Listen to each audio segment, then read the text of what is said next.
and then sat down with my lemonade, the sun glinting off the surface of the water like nothing had ever gone wrong. But even then, I knew the story was far from over. Karen hadn't played her last card. Not yet. Because people like her never really lose. They just look for a different angle. And from the way things were building, I had the sinking feeling that her next move wouldn't just involve pool rules or HOA complaints. It would be bigger. Louder. It was just after sunrise when I noticed something was wrong. The sprinklers hadn't gone off during their normal 5:30 a.m. cycle, and the Wi-Fi camera notifications were oddly silent, not even a squirrel or a leaf to trigger a ping. I walked around the property and noticed a curious thing. Both motion sprinklers had been neatly turned to face the hedges, and the garden hose feeding them had been cleanly disconnected and tucked behind one of the flower pots. I knew I hadn't done it. Greg hadn't either. And there was no way a rabbit had learned to outtweet a locking hose valve and turn the sprinklers. Someone had been in my yard again. Not just passing through, not just loitering. Someone had taken the time to disable my defenses like they were diffusing tripwires in a spy movie. I walked around slowly, checking for any other changes. The locks were untouched, the pool was clean, and the signs were still posted. But there, tucked into a crack in the fence, was another one of those glittery pink flyers. This one wasn't advertising a party or a swim meet. It was shorter, more direct, and printed in bold capital letters. HOA Community Vote this Sunday. Discussion of owner misconduct and emergency measures to restore neighborhood unity. Below that, in smaller type, it said concerned residents should attend and bring witness statements. There was no mention of Karen's name, but the use of phrases like neighborhood unity and misconduct made it pretty clear who was orchestrating it. I went inside, poured coffee with the kind of controlled calm one practices when they're trying not to break the mug, and called Denise. She picked up mid-sigh and said, "I assume you got the flyer." I told her I had, and she said she was already ahead of it.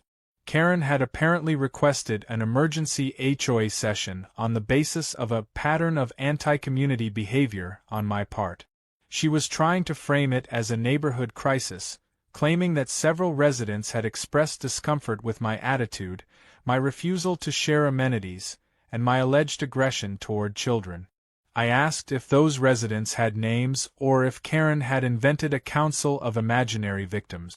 Denise said she was working on confirming that, but that Karen had already convinced at least 2 members of the board to consider a community-wide vote on whether my behavior warranted sanctions or a formal investigation.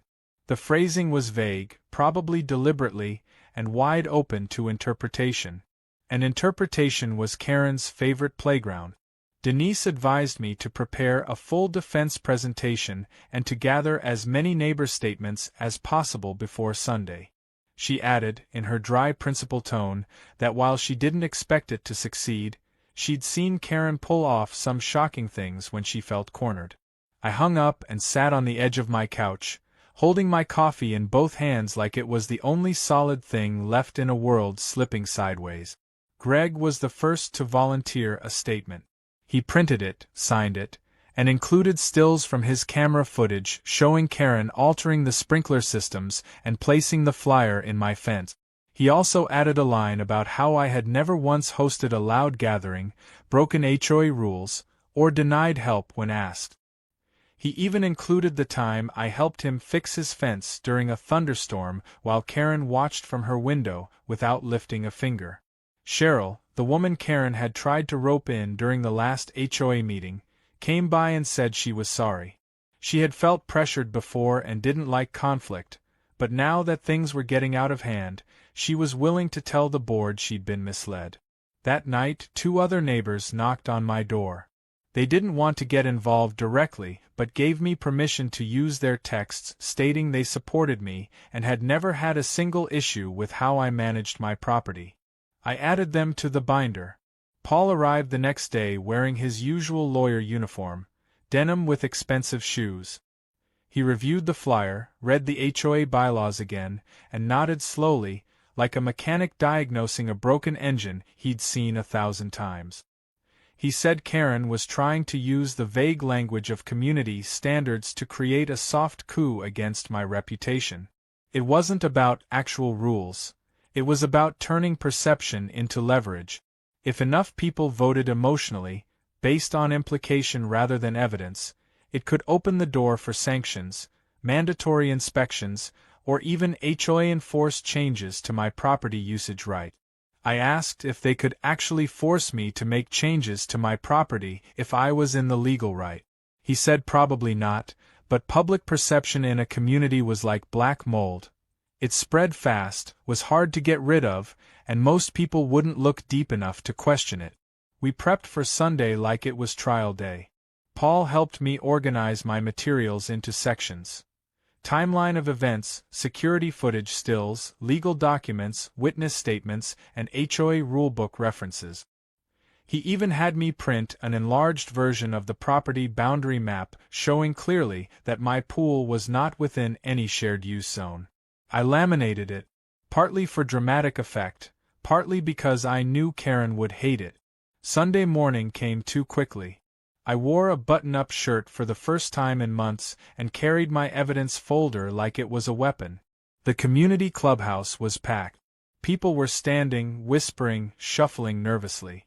Karen was at the front again, this time not smiling, but with that glassy, determined expression of someone who had committed too far to back out. She opened the meeting with a prepared speech full of vague terms like community comfort, shared atmosphere, neighbor accountability, and responsible behavior. She didn't say my name, but her eyes flicked to me every third sentence. When she finished, Denise asked if I'd like to respond. I walked to the front slowly, handed a copy of my binder to the board, and began to speak. I didn't yell. I didn't accuse. I simply told the story, piece by piece, date by date, photo by photo.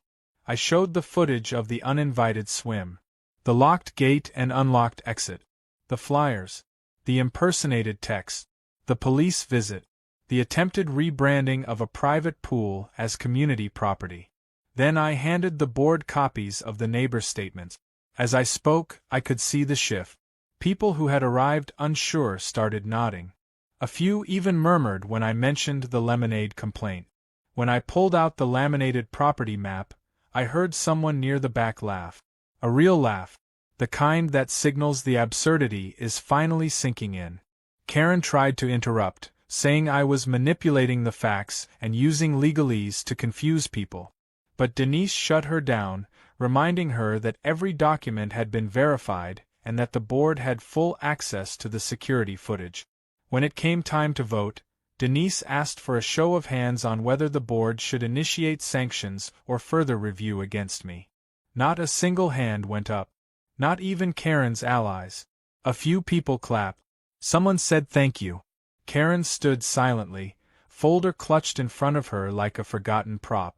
Denise announced that the motion was denied, the matter was closed, and that further attempts to misuse HOA resources for personal vendettas would be grounds for disciplinary review. Karen didn't wait to argue. She turned and walked straight out the side door, her heels clicking like firecrackers on the clubhouse tile. It had been 10 quiet days. That might sound like nothing to most people, but for me, 10 days without pink flyers, HOA threats, sprinkler sabotage, or emotionally charged lemonade accusations felt like an era. The air in the neighborhood had settled into something that almost resembled peace. Greg even said it out loud during one of our late porch conversations, which we both immediately acknowledged was a mistake. The moment you declare peace in the presence of an active Karen, you summon chaos like it's Beetlejuice. So when the 12th day dawned and I saw Karen's minivan idling near the corner again, I didn't even blink. She wasn't alone. Her kids were in the back seat, half asleep with hair still wet from somewhere, and she was talking to a man in khakis and a tucked-in polo shirt holding a clipboard. I watched from behind my curtains, feeling the old storm tension building in my chest. It wasn't the panicked kind anymore. More like a worn-down readiness, the type you see in cowboys who already know the bullet's coming and just want to finish their coffee first. Karen didn't look mad, though. That was the weird part. She looked composed, pleasant even. That was how I knew this was going to be the worst move yet. Because she'd stopped trying to win the neighborhood. She was trying to rewrite the rules. An hour later, Denise texted me. Her message was short and sounded like it had been typed mid-headache. Karen is trying to dissolve the current HOA board. Claims it's unrepresentative. She's calling for a full board re-election. Wants to be president. I had to sit down. Not because I was surprised, but because I suddenly realized Karen's tantrums weren't tantrums anymore. They were a campaign. She'd spent months escalating fights with me not just to punish me, but to build her platform. Her entire argument would be based on restoring dignity, fairness, and community oversight. I could already hear the speech. Neighbors deserve to feel safe from rogue property owners. We need leaders who enforce not just rules but respect.